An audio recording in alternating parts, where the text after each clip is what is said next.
वैसे अंगराज कर्ण एक महान योद्धा थे, लेकिन उनकी समय समय पर कई पराजय हुई। सबसे पहले उनकी पराजय का उदाहरण प्रसंग गया है कि जब पांडव वनवास के लिए चले जाते हैं तो दुर्योधन को कर्ण शकुनी ने परामर्श दिया कि आप पृथ्वी पर इंद्र की तरह संपूर्ण सुखों का भोग कर रहे हैं, अपना सुख दिखाने के लिए जहां पांडव रह रहे हैं वही चला जाए और उनको अपना वैभव दिखाया जाए। इसके लिए वह महाराज से चतुराई से अनुमति ले लेते हैं, क्योंकि वहां पर द्रौपदी भी कर्ण को जलन थी। उनको चिढ़ाने के लिए उनके शिविर के पास जाकर अपना शिविर लगा लेता है और गंधर्व राज चित्ररथ का परिवार पास के तालाब में जल क्रीड़ा कर रहा था। दुर्योधन के सैनिकों ने उन्हें तालाब खाली करने को कहा, जिस पर दोनों तरफ से वाद विवाद बढ़ गया और मारपीट की नौबत आ गई। समाचार जब कर्ण को मिला वह अपने सैनिकों के साथ वहां पहुंचा, लेकिन चित्ररथ के पराक्रम के आगे उसे भागना पड़ा। कर्ण रथ पर सवार होकर भाग निकला। इस पर गंधर्व ने दुर्योधन को उनकी पत्नी व दास दासियों सहित बंदी बना लिया।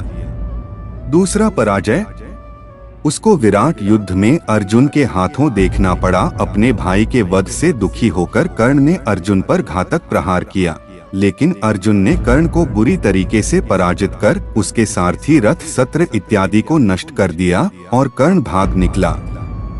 और महाभारत युद्ध में उसे अभिमन्यु ने कई बार पराजित किया। एक बार तो अभिमन्यु ने यह कहकर छोड़ दिया कि अगर पिताश्री ने प्रतिज्ञा ना ली होती तो आज आप वीरगति को प्राप्त हो गए होते। अभिमन्यु से कर्ण कभी जीत नहीं पाया। द्रोण पर्व में कल को एक ही दिन में अर्जुन भीम सात्विकी द्वारा अलग अलग अवसरों पर पराजित किया गया।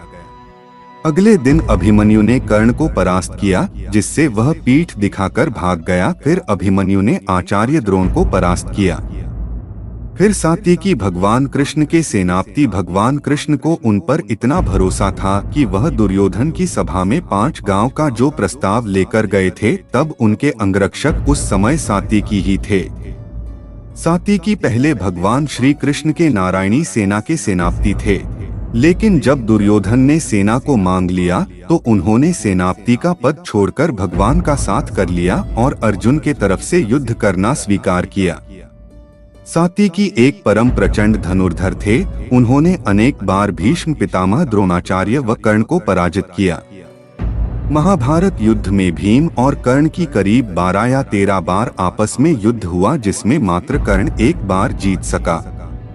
जिस दिन जयद्रथ का वध हुआ था उस दिन भीम कर्ण को मार देते अगर द्रोणाचार्य कर्ण की रक्षा समय पर ना करते। इसके बाद कर्ण रथ पर बैठकर भाग गया। युद्ध के 17 दिन में दिन भीम व कर्ण में भयंकर युद्ध शुरू हो गया। कर्ण भीम पर कई भयानक प्रहार किए, लेकिन भीम उनके प्रहार को सहकर अंत में एक भयंकर तीर से कर्ण पर भयानक प्रहार किया, जिससे कर्ण मूर्छित सा होकर अपने रथ में गिर गया। तलवार लेकर भीमसेन कर्ण का जीभ काटने दौड़े, लेकिन शल्य उन्हें यह कहकर रोक दिया कि इसको मारने का प्राण अर्जुन ने किया है, तुम इसको छोड़ दो। तब भीमसेन ने कहा, इसने मेरे सामने बड़े भाई युधिष्ठिर का अपमान किया है, मैं इसकी केवल जीभ काट दूंगा। लेकिन महाराजा शल्य ने उन्हें कर्ण की जीभ काटने से रोक दिया। द्रोण पर्व में आया है कि घटोत्कच द्वारा अनेक प्रकार से कर्ण को पराजित किया गया और उसकी बड़ी दुर्गति की गई। अंत में कर्ण ने वैजयंती नामक अमोघ अस्त्र का प्रहार घटोत्कच के ऊपर किया, जिसके कारण उसका प्राण अंत हो गया और यह उसको शक्ति इंद्रा ने दी थी। अर्जुन और कर्ण की कई बार आपस में भयंकर संघर्ष हुआ, जिसमें हर बार अर्जुन ही जीते। कर्ण कभी भी किसी युद्ध में अर्जुन से जीत नहीं सके। जब कर्ण का रथ का पहिया जमीन में धंस गया तो उसने अर्जुन से कहा कि जब तक मैं रथ को निकाल ना लूं तुम युद्ध मत करो। लेकिन कृष्ण ने कहा कि यह धर्म को कब माना है। तब अर्जुन ने कर्ण को मारना की इच्छा से धनुष उठा लिया। तब कर्ण ने अर्जुन के ऊपर ब्रह्मास्त्र का प्रयोग किया, जिसे अर्जुन ने ब्रह्मास्त्र चलाकर नष्ट कर दिया।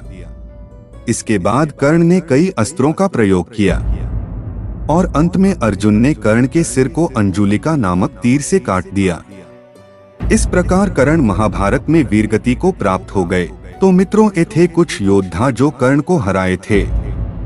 अगर आपको ये वीडियो अच्छी लगी हो तो इसे अपने दोस्तों के साथ जरूर शेयर करें और इसी तरह के अन्य वीडियोस देखने के लिए हमारे चैनल को सब्सक्राइब जरूर करें और बेल आइकन जरूर दबाएं।